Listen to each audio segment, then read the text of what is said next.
Good afternoon and welcome to the Midday News for Tuesday, February 10. I'm Carrie Simpson. A special welcome to our viewers on YouTube, TVJ International in the Cayman Islands and online at onespotmedia.com. Here's what we have in the bulletin. In Rocky Point, Clarendon, mother and daughter killed. Former Maroon colonel speaks against delay in their compound elections. And later in sports, FIFA officials are due in the island this week to inspect facilities for 2031 Senior Women's World Cup. Now the details. The fishing community of Rocky Point in Clarendon remains in shock after a deadly shooting in the area last night. 3 people were shot, 2 fatally in the attack. Anthony Atkinson has our first story. The incident occurred on Monday night. The 2 women were killed operating a business in the area. TVJ News understands that a group of people had gathered at the establishment as they normally would when the unthinkable happened. Gunshots rang out, causing patrons to scramble for cover. When the smoke cleared, the owner of the business and her daughter were found suffering from gunshot wounds. Another patron was also shot and is currently receiving treatment in hospital. The deceased have been identified as 61-year-old Norma Spence and her 41-year-old daughter Kerryon Scott. Residents say the community, already shaken by previous murders, faces another setback. Peaceful, you know. Not really 2 years, not that one for the new year. I just, this now, I'm shocked up everybody's brain right now. And I wonder where I have to turn right now.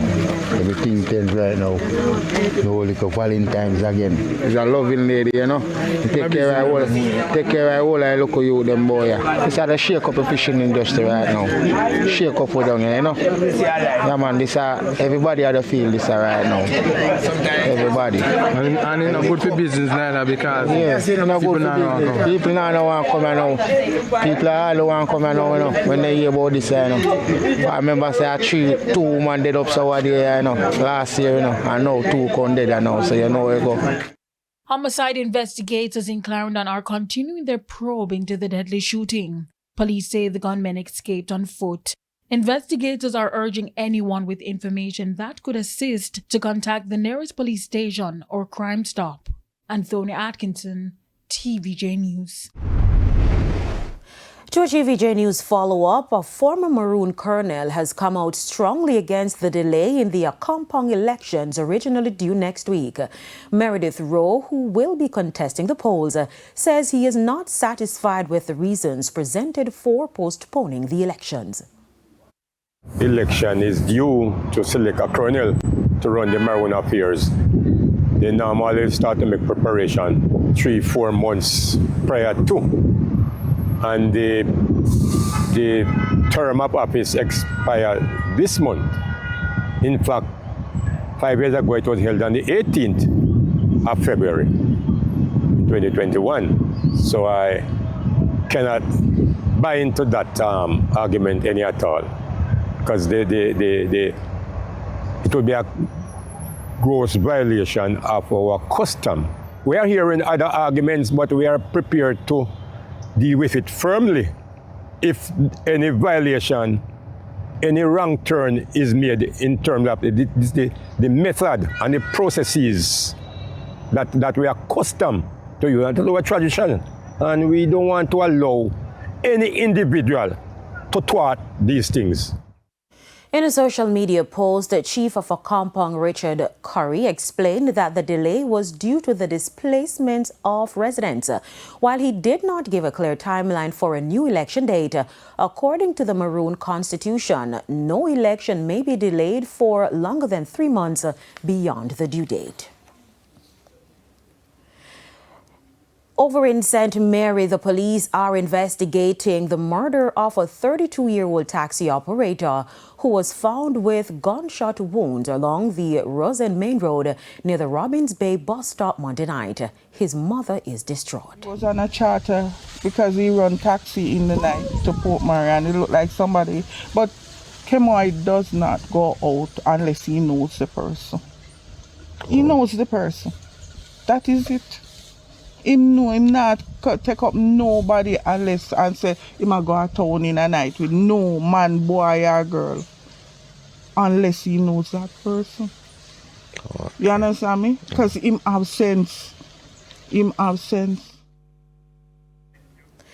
There is a suggestion that the government may be forced to scale down or push back certain promised measures aimed at boosting incomes. Economist Keenan Faulkner says such a path would be the prudent way to reconcile its pledges with a proper response to the effects of Hurricane Melissa. Details in this report.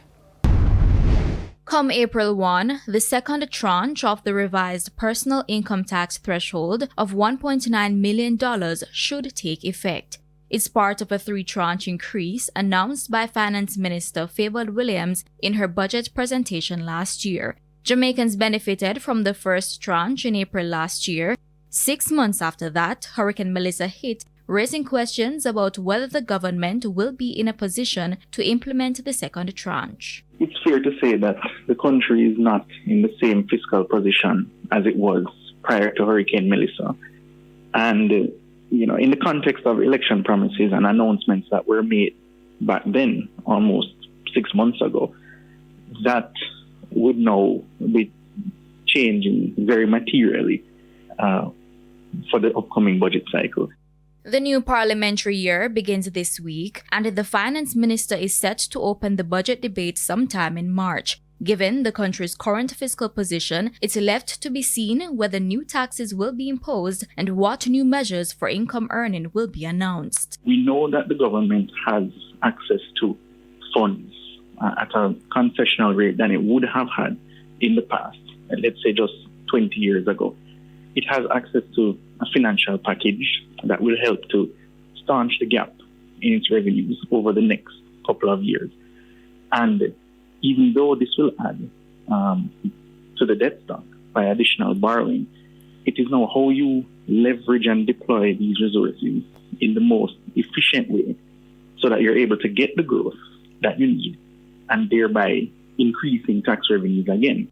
When asked if the government should say more about its fiscal plans similar to pre-Hurricane Melissa or wait on data from the PIOJ or Staten, economist Keenan Faulkner had this response. All of 2026, we know that growth is going to be depressed. It's going to be negative for the entire calendar year, and we won't return to positive growth until early 2027. So, given that we know the situation that we're in, we know what we are expected to decline by in the quarter just ending from October to December. We know what this quarter's growth and the entire fiscal year growth will be up to the end of March. So, given the fact that growth will be negative, how do we kickstart the economy? And so, this recommendation. I think the three main priorities would be social protection for the most vulnerable. You're looking at just now laying the foundations for better urban, spatial, and rural planning. And you're also thinking about small business support. And it has to now be at scale. All of the money, of course, cannot be spent or delivered at the same time. But it is something that you need to begin to lay the groundwork for in terms of those three main priorities going forward. Aliyah Bryant, TVJ News.